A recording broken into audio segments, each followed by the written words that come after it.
I'm Cape Joel, and this is Comic Smack, your weekly, daily, all the time, anytime comic book show where I give you your fix of everything you need to know from the world of comic books and superheroes. And on today's show, we are taking a closer look at Marvel 2-in-1 issue number 5. Now that the Thing and the Human Torch have found themselves in a strange new world, will they stay and defend it, or will they run off? Let's hop on in together and find out. Alrighty then, so picking up from where the last issue left off, our heroes found themselves on a strange world where the Fantastic Four have broken up and Dr. Doom has become the new Eater of Worlds. So, I mean, you know, pretty much an average day that ends in Y in the Marvel Multiverse. The Thing, though, takes this pretty rough that a Reed Richards, any Reed Richards in the multiverse for that matter, would give up hope so easily. Zdarsky plays this in very nice contrast to Johnny Storm, who somewhat uncharacteristically, now that he knows this planet doesn't have his family on it, kinda wants to get out of Dodge while the getting's good. Whether this is fear of the impending doom or fear of his lost powers is up for interpretation, but I like it. Speaking of juxtaposition and the Thing actually has a scuffle with this world's Reed. It seems that in a way Ben is kind of beating himself up. He essentially says that if he had lost him on his world, he wouldn't go to pieces like he is now. Again, remember, the Thing doesn't actually know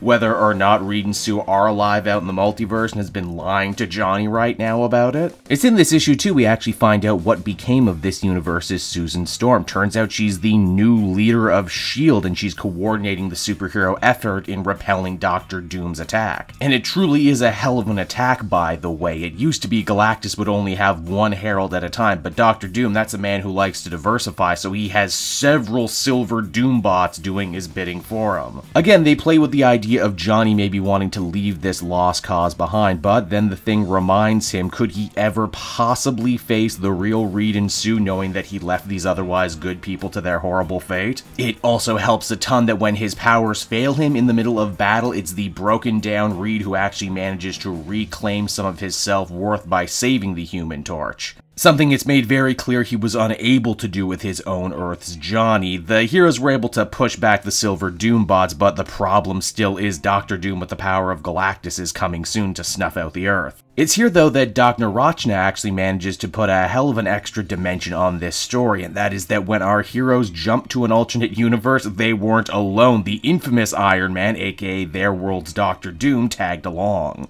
Doom, it seems, is still very much trying to prove himself to the Thing that he's not a bad guy anymore, that he really is serious about this whole superhero thing, and what better way to do so than helping out a multiversal version of Reed stop an eviler version of himself. Even with, though, this new hero coalition, stopping the evil forces that are coming is going to be a lot more difficult, and because of that, the Human Torch and the Thing are sent to recruit 2 more members for the fight. That duo includes Old Man Norrin Rad, who has put down his silver surfboard and has decided to become a farmer in the Dust Bowl. You know, worked for John Wayne all those times. And get this, his wife, Emma Frost. Oh, that's adorable, isn't it? Both their skins get covered by shiny material, of course. They're practically made for each other. With the band all together, the heroes wait for the coming of Galactus Doom, and that's going to be coming all too soon, apparently, as the comic ends. So that was Marvel 2-in-1 issue number 5, everybody, and overall I found this one to be an absolutely wonderful read. Zdarsky does such a wonderful job here taking all these familiar characters and settings from the Fantastic Four mythos, but remixing them and rearranging them to make them seem fresh in a way they haven't in a very long time. I love getting to see the hero's internal plight reflected in the people around them. Also, the addition of Dr. Iron Doom to the mix was positively inspired as far as I'm concerned. Heck, with him and Rachna working so closely with Johnny Storm and Ben Grimm, you basically have the makings of a new Fantastic Four. Of course, if it's the old Fantastic Four you're hankering for, it looks like you're not going to have to wait that much longer. Judging by current solicitations and whatnot, overall though, this one was an absolute blast. I give it an 8.5 out of 10. So that was Marvel 2-in-1, everyone. I hope you enjoyed it, and as always, be sure to take a closer look at some of these other videos I've been working on. Then you can follow me on social media at Cape Joel so you always know what I'm up to next.